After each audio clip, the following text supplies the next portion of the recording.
we are looking at how to pronounce the name of this Russian tennis player. We're going to be looking at how to say more interesting, intriguing, and often mispronounced names from tennis as well.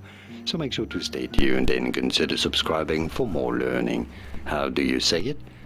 Well, her first name in English is usually pronounced as Anastasia, although in Russian, really, this is said as Anastasia, Anastasia, and then her surname is said as Pavlyuchenkova, Pavlyuchenkova, Pavlyuchenkova. So Anastasia Pavlyuchenkova, and then you can call her Anastasia if you want, but that's how it is said in English. Anastasia Pavlyuchenkova.